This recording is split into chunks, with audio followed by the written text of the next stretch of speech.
Hi, everybody. John Sylvain here. How the heck are you? Sorry for the little delay. I don't even know if there was a delay. I can't even tell. It's all sort of off time. Hi, everybody. John Sylvain here. How the heck are you? Sorry for the little delay. See? You can hear the delay. There's a delay. It's a latency.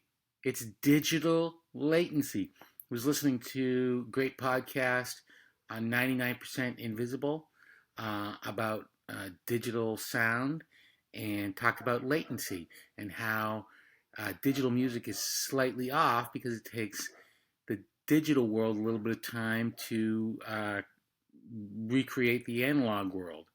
And that's a problem with digital music, with digital downloads and so forth like that, and things like this that I'm doing right now. In fact, I'm looking at myself here, and what I see is a little bit ahead of what you're going to see, which causes a little bit of cognitive dissonance. I also listened to a great thing, a podcast in Visibilia about your future self, which turns dark. But it reminded me of today's topic, which is the story that you tell yourself and the future that you live into. So here's the thing. I've been talking a lot about the story that you tell yourself and your self-talk and your view of the world and how it affects what you do and how important that is and how you can actually change it. So in a nutshell, right, you have the world, the actual world. And what I mean by the actual world, I call it the dog reality because it's the reality that your dog will agree with. Like a tree is a tree, and things on Earth fall to the earth because of gravity, and water exists and is wet. Um, everything else, all the values that we have, all the money, all civilization, everything that your dog doesn't understand, that's all made up.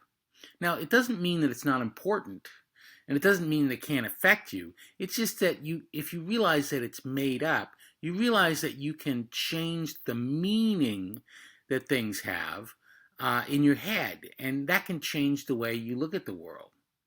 A great example of this is the news media.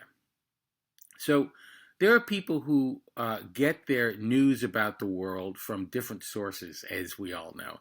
And some of those sources spin things one way to the left, and other sources spin it the other way to the right. Now, I just did that opposite for me, but I think that you'll see it, because it's not a mirror.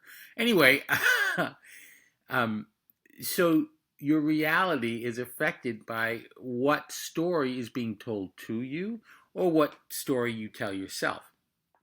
Now, what really affects your life and the things that you do is the future, the story about the future that you tell yourself. And usually, for most people, in fact, almost all people, that future story is affected by the story that you told yourself in the past, which may have been affected by things that happened in the past. Now, here's the thing. Well, the story that you tell yourself in the past and what happened in the past is really, really affected by what I call the two designers of our brains, the caveman and the toddler who did most of their work in the dark without a plan. So it's very important to realize that you're living into a future that doesn't make any sense and is, full of saber-toothed tigers and people who are bigger than you because you're a toddler. You know what I mean? So it's very, very, very important to be aware of what future you're living into. And it might be based on the fact that you failed at certain things like math or a certain kind of job, or maybe you auditioned once and didn't get the job, or maybe you were told that you weren't good at something by somebody, and you believed them. Now, maybe you're not good at it, but that doesn't mean you can't become good at it. That doesn't mean that your dreams can't come true. or that this, that, and the other thing can't happen.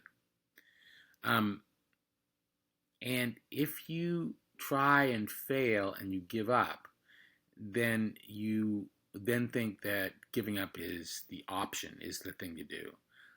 It certainly is a safe thing to do, is giving up. Giving up is certainly safe. Giving up on something that's difficult is much easier than actually trying to do it. I will grant you that. But sometimes it's much more, actually most of the time, it's much more satisfying to keep trying until you succeed. And then you get this huge, wonderful feeling. So anyway, here's the little tip technique that I want to remind you of. I mentioned this a while ago. I've mentioned it a couple times, I think. It comes from Debbie Millman, and she got it from a teacher of hers. Debbie Millman is a designer, pretty famous designer in the design world, and she has a fantastic podcast that she called Design Matters, and she interviews all sorts of people. And she was interviewed by somebody, and she mentioned this exercise. And basically, what you do is you imagine a day 10 years from now, and it's not just any day. It's not a non-specific day. It's the day 10 years from now. I believe that today is August 6th. Let me check. No, it's August 7th. So, and it's 2017 right now. So imagine August 7th, 2027. And write down in your ideal world what your day is like. Just your day. And you look on the calendar and see what day August 7th is. I believe it's probably going to be a Thursday. No, why would I know that? No, there's going to be 2 leap years. Every day on a normal year, goes ahead one day. So next year, August 7th, will be on a Tuesday. So 10 years from now, it'll be on a Monday, Tuesday, Wednesday, Thursday, except that there's 2 leap years, so it'll be a Friday, Saturday. That's my prediction. That's my savant-like prediction. So 10 years from now, it's a Saturday. What happens on that Saturday? You get up in the morning. Where are you? What bed are you living in? What house are you living in? Who's next to you? You get up and you go brush your teeth or have some coffee. Would you go work out? What do you do? What do you do? And then where do you go for that day? Who do you talk with? What are you involved with? So you create this sort of real day. And I did this a little while ago, and I came up with a great day. And it was really, really fun to do what I'm going to be doing in 10 years. And the thing is that this is a thing that Debbie Millman did in her class, and she looked back at it 10 years later, the thing that she wrote, which seemed like completely crazy, and it was almost exactly what she was doing with her life.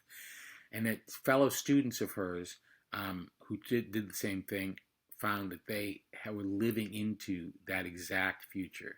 And she's tried it with many people over the years with her students, and it works like crazy, like gangbusters, because what it does is create a reality.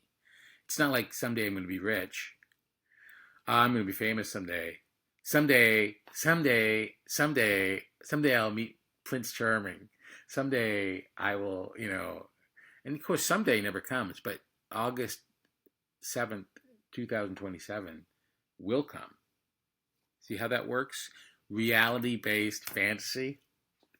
Hey, I just invented the term. Reality-based fantasy. Okay, so I invented reality-based fantasy, and I gave you something really good to, an exercise to do, and I reminded you to live into a fantastic future that you invent.